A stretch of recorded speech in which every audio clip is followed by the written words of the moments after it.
Let me ask you something, eh? Have you ever been applauded for finding out your wife was cheating? No? Well, I have. It happened on a Saturday evening. Guests were dressed in their finest. Champagne was chilled. And my wife? She thought we were throwing her a surprise birthday party. Spoiler, she was the surprise. I didn't yell. I didn't cry. I didn't even raise my voice.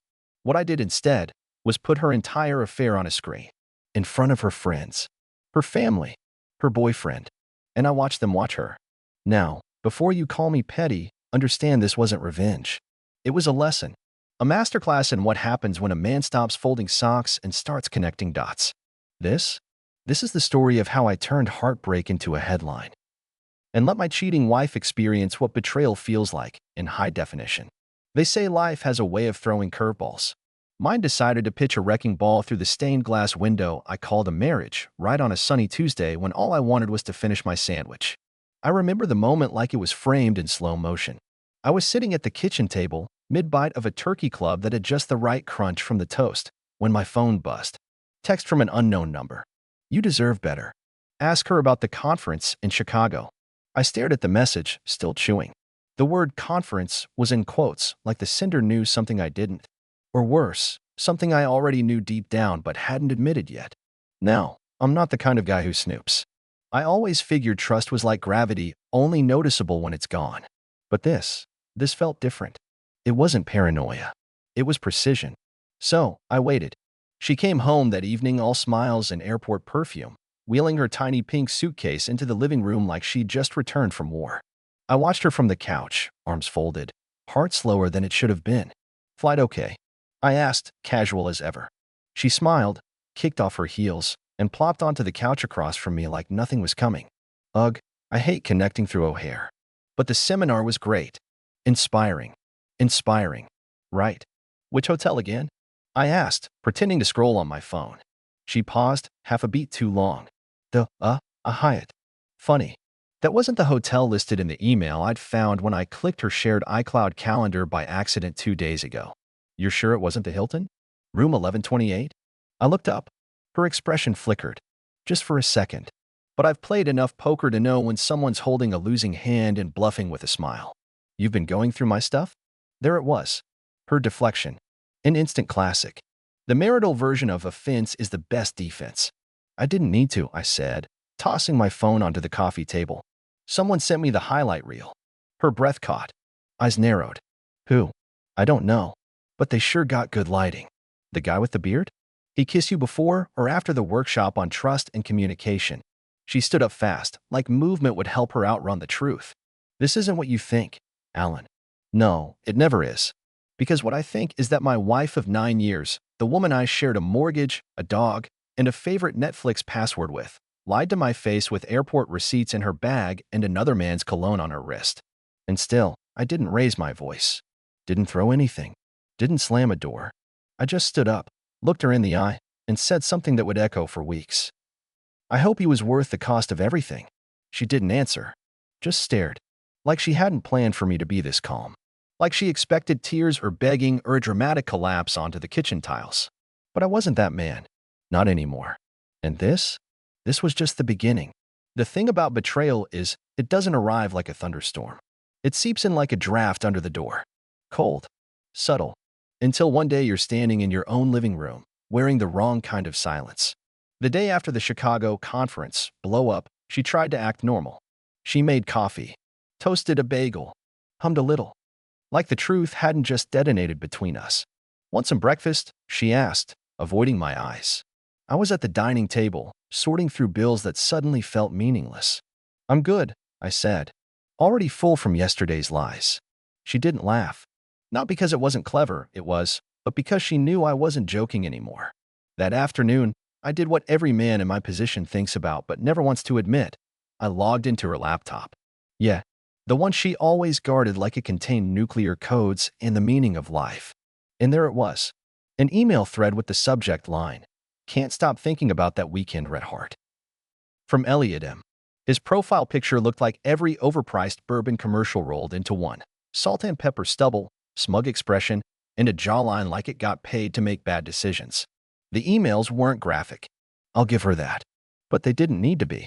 You looked incredible in that black dress. Your laugh. God, it stayed with me for days. I can't believe he still doesn't know. I leaned back in my chair. Still doesn't know. Present tense. Which meant it wasn't a one-time slip. It wasn't a mistake. It was a chapter. A subplot. A second life with better lighting and worse morals. Later that evening, she walked into the bedroom while I was folding laundry. You've been distant, she said. I kept folding. I figured you liked distant. Your emails suggest you do. She froze. Do you love him? I asked. No, she whispered. Do you miss him? Silence. That was enough. I nodded. I'm sleeping in the guest room. What about us? She asked, tears welling up now, as if they were overdue and finally decided to show. What about us? I repeated, folding one of her shirts.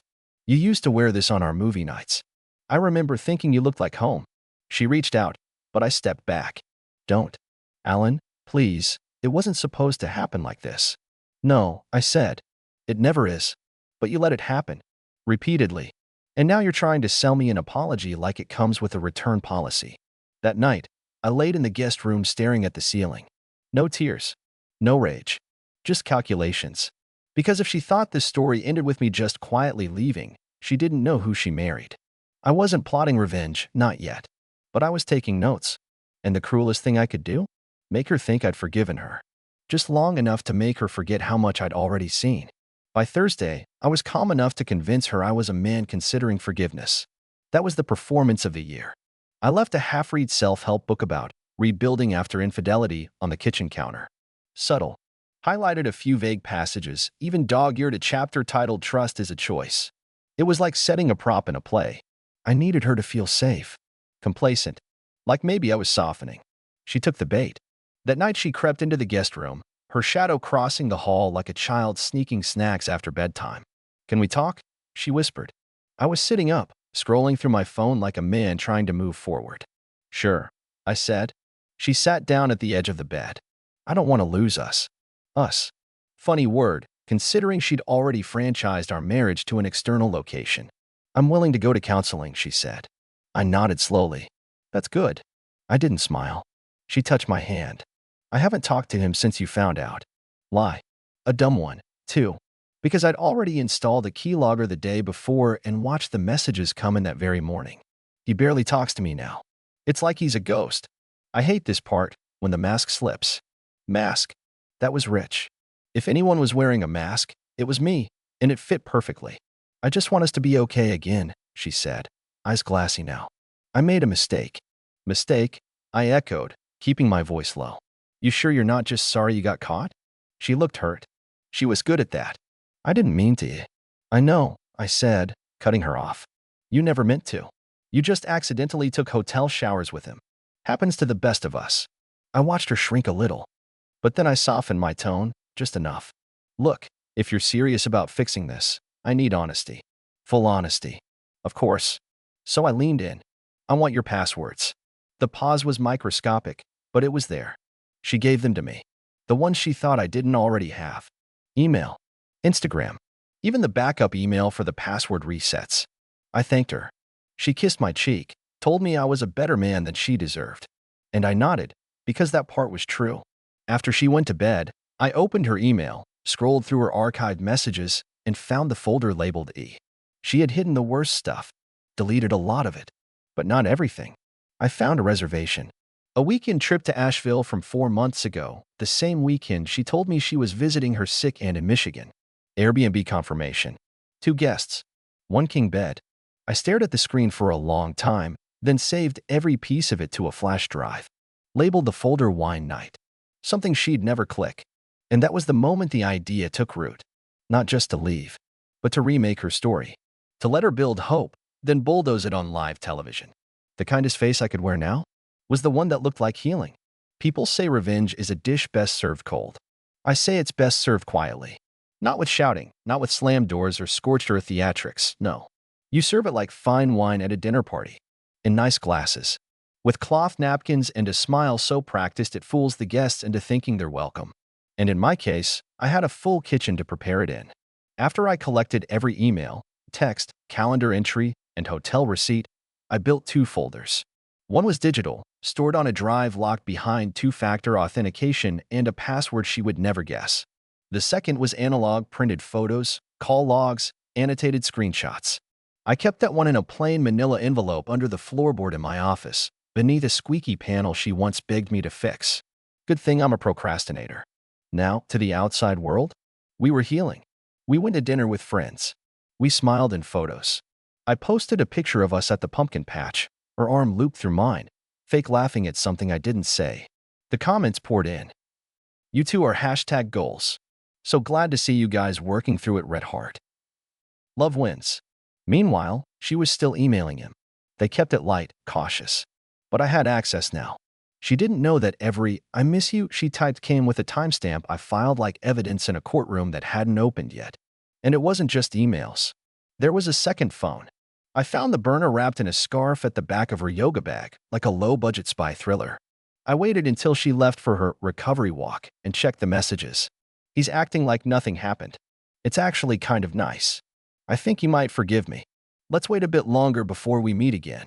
I don't want to blow it. Blow it. I laughed out loud, really laughed, for the first time in weeks. That ugly, bitter, hollow kind of laugh that tastes like copper and regret. She really thought she was in control. That I was just some docile, sock-folding husband who'd play doormat until the next storm passed. That night, I brought her flowers. Nothing says, "I believe in us," like overpriced sunflowers wrapped in brown paper. She lit up, surprised. "Alan, these are beautiful. I just felt like reminding you," I said, kissing her cheek, "that I still believe we're worth fighting for." She teared up. Guilt will do that to a person. The very next day, I started planning her surprise party. Her birthday was 2 months away, and it gave me a perfect excuse to coordinate, to contact people, to appear invested in her happiness while quietly setting the stage. I called the same friends she'd lied to, the same family members she played victim to. "We're working on things," I told them. "She's made mistakes, sure. But I think we've both grown." That line always got a nod. People love a redemption arc, makes them feel like rooting for someone was worth it. Meanwhile, I hired a friend, well, more of an acquaintance. Really, who did AV installations for a living. Told him I wanted to do something special for her party. Something documentary style. Hidden cameras, discreet microphones, the works. "I want to surprise her with a little video montage," I said. "Just us. Real moments." He didn't ask questions. Probably thought I was just a sappy husband trying to win his wife back. By the time the AV gear was installed, our house was wired tighter than a mob trial. I could hear her FaceTime calls in real time. I could see when she hesitated before answering my questions. I even knew when she hesitated before saying, "I love you," which, increasingly, was often. Then came the final rehearsal. One Friday night, she slipped into the kitchen after work, wearing lipstick I hadn't seen since our anniversary 3 years ago. That particular red meant one of two things. Either she wanted something or she'd just gotten it. I stood by the sink, swirling a glass of bourbon, watching her take off her heels. "You look nice," I said. She blinked. "Thanks. It was just a long day." "Client meeting?" I asked. "Yeah, big one." She pulled out her phone, distracted. "I'm gonna go shower." "Okay," I said, sipping. "Oh, by the way." She stopped. I smiled. "I called your mom. Told her we might come visit in December." Her face froze. Her mom hated lying. Could smell it through the phone like blood in the water. "Oh," she said carefully. "That's nice." "Yeah," I said. "We're doing better. I think people should see that."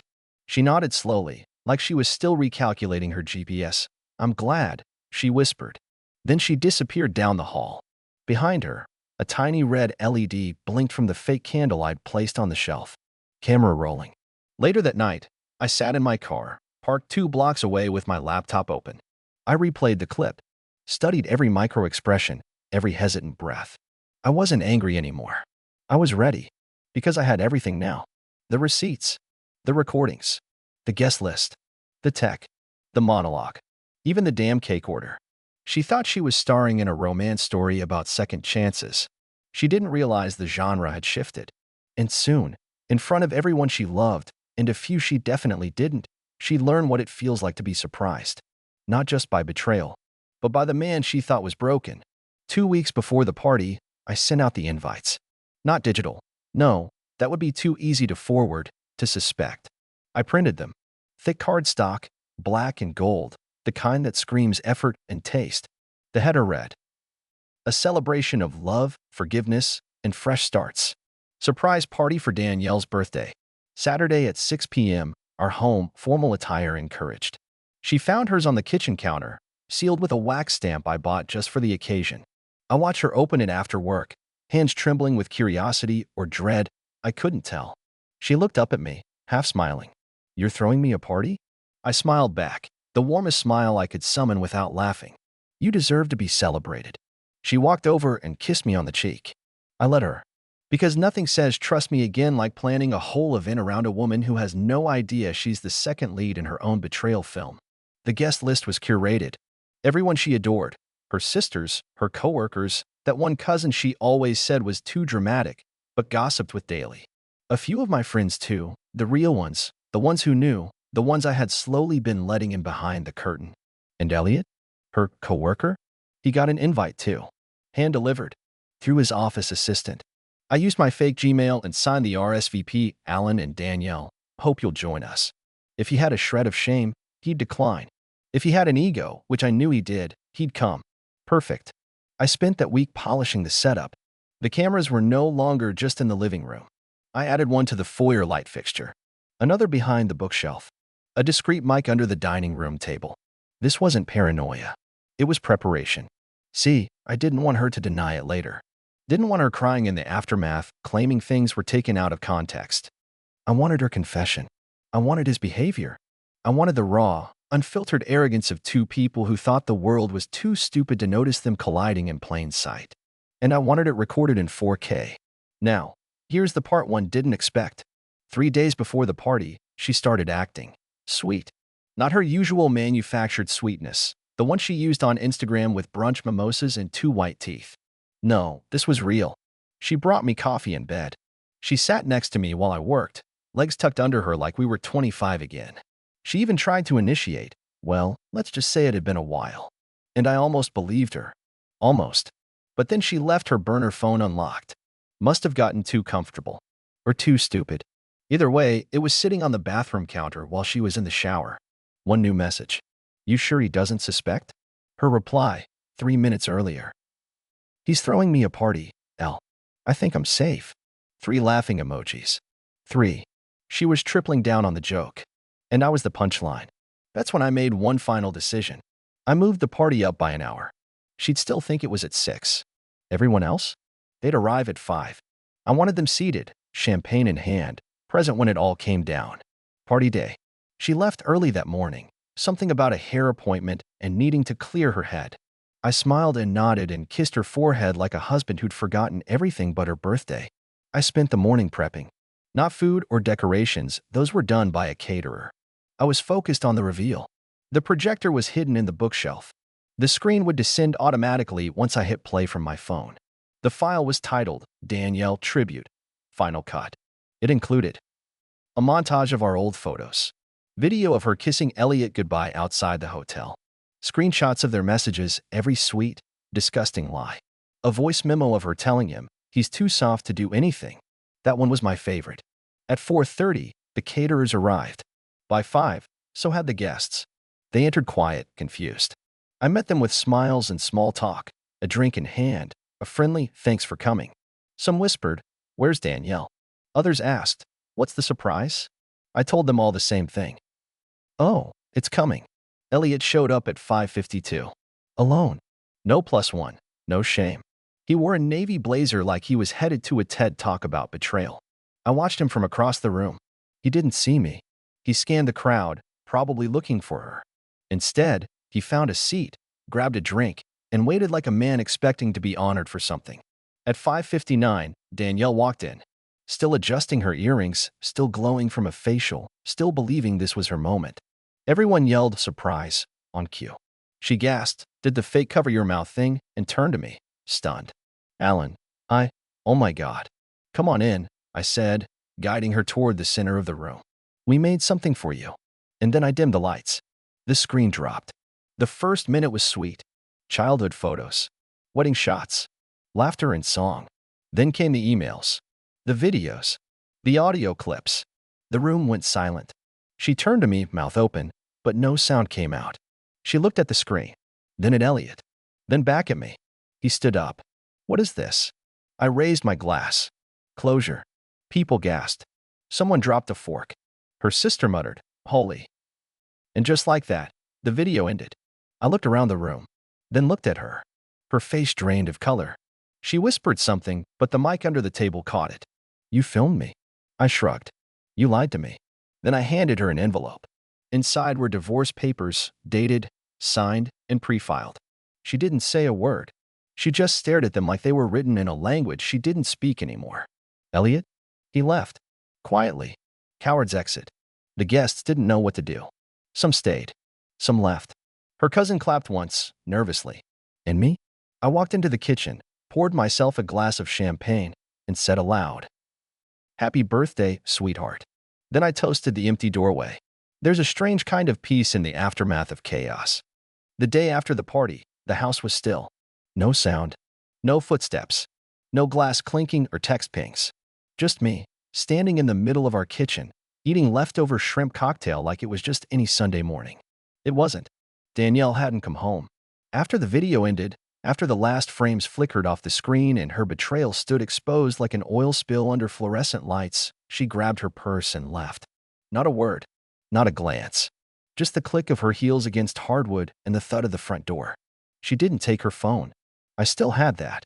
Sitting in a drawer, turned off, next to the matching burner I found in the garage, duct taped behind an old can of white paint. And Elliot? He disappeared before dessert. Not surprising. Rats know how to flee a sinking ship. And that night, I didn't just poke holes in the hull, I set the ship on fire. But here's the part no one talks about. After the revenge is done, after the storm is past, and the silence returns, you have to live in it. I poured myself a second cup of coffee, sat at the kitchen table, staring at the chair she always curled up in with her morning yogurt and fake affection. The air still smelled like citrus cleaner and fake redemption. No texts.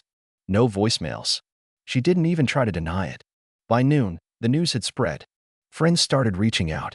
Some with sympathy. "I'm so sorry, man. That was brutal." Some with admiration. "I didn't think you had that in you. That was legendary." And a few just wanted gossip. So was it really Elliot? Or was that just part of the show? I didn't answer most.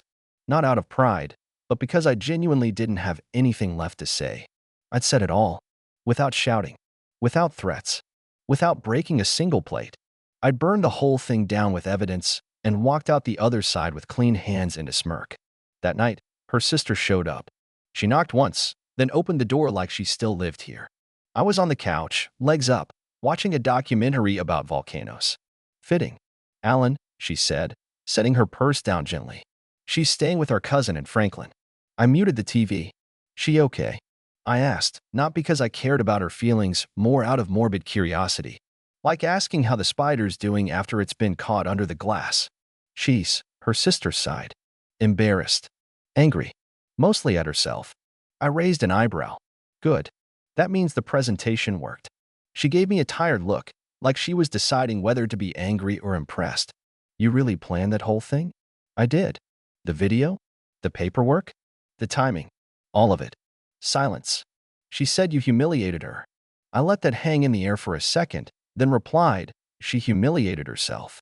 I just provided the screen and seating." Her sister blinked, then nodded slowly. She said she wants to talk. About what? I don't know. Closure. I chuckled into my coffee. She got closure. It was on the screen, right between the text about his hotel and the video of their rooftop kiss. She shifted awkwardly. "I think she hoped you'd still. I don't know. Be open to something." I turned my head, genuinely amused. "After all that?" She said you never raised your voice. Never cried. She said that scared her more than if you had. "Good," I said, setting my mug down. She's finally seeing the version of me that doesn't beg to be loved. Her sister stood there, half apologetic, half curious. "I told her she blew it," she said.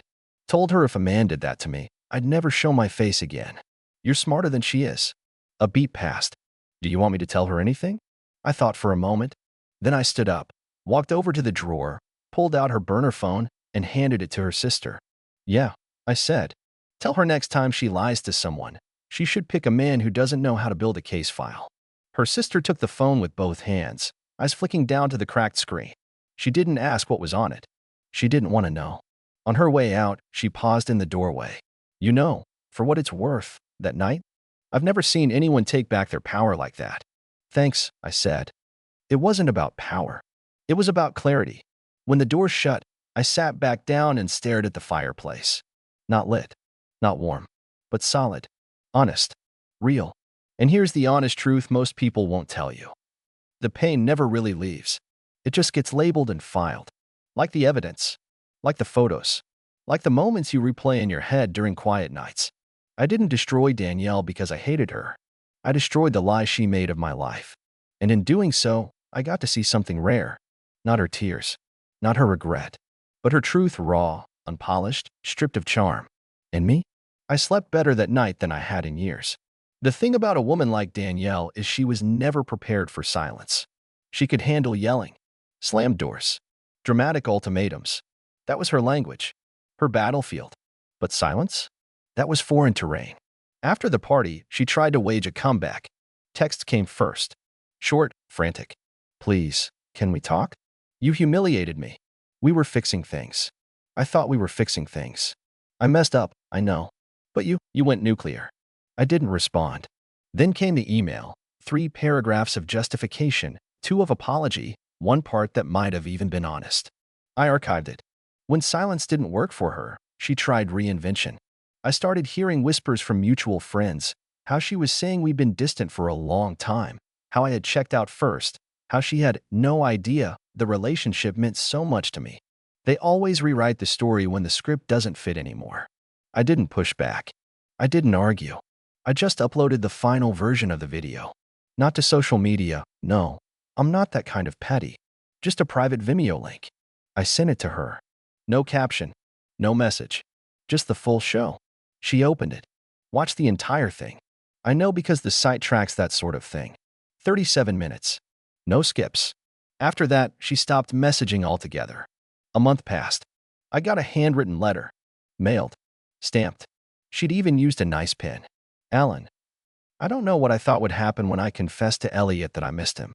I think I wanted to feel chosen. Desired.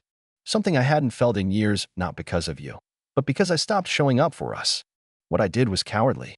I found comfort in someone else instead of facing the mess I helped create. And you. You didn't scream. You didn't threaten. You let me walk into a mirror of my own choices. It wasn't cruelty. It was clarity. And you gave it with more grace than I deserved. She went on to say she was moving out of state.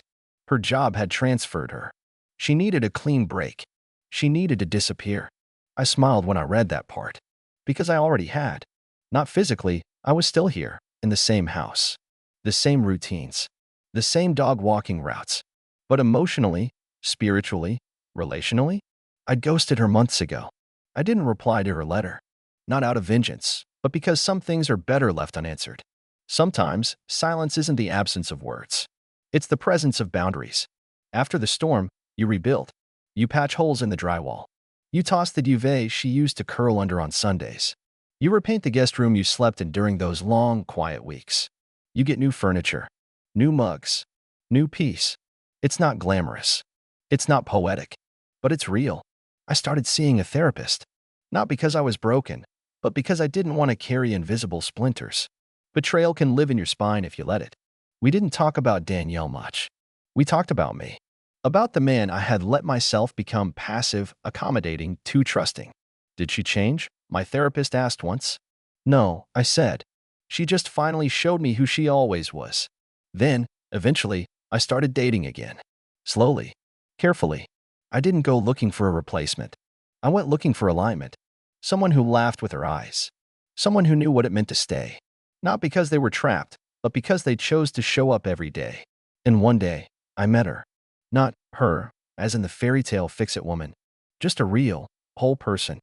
And I showed up with my scars, not hidden but healed. She asked about my divorce. I told her the short version. Wow, she said, blinking. That's honestly kind of legendary. I laughed. It wasn't revenge, I told her. It was a documentary. Now, life is quieter, cleaner. Like I finally cleared the fog off a windshield and remembered how bright the road can look. I don't think about Danielle much. Not out of bitterness. Just because the movie's over. The credits rolled, and I left the theater long ago. But sometimes, when I'm sipping coffee on the porch and the wind hits just right, I'll remember that night, the projector humming, her eyes wide, the guest stunned silent. And I smile, because I didn't scream. I didn't break. I didn't beg. I documented. I composed my pain like a score, edited the betrayal into clarity, and screened it for the people who needed to see it most. And when it was over, I left her with the one thing she never gave me, the truth, wrapped in calm, tied with silence, served cold, in front of everyone, just like she deserved.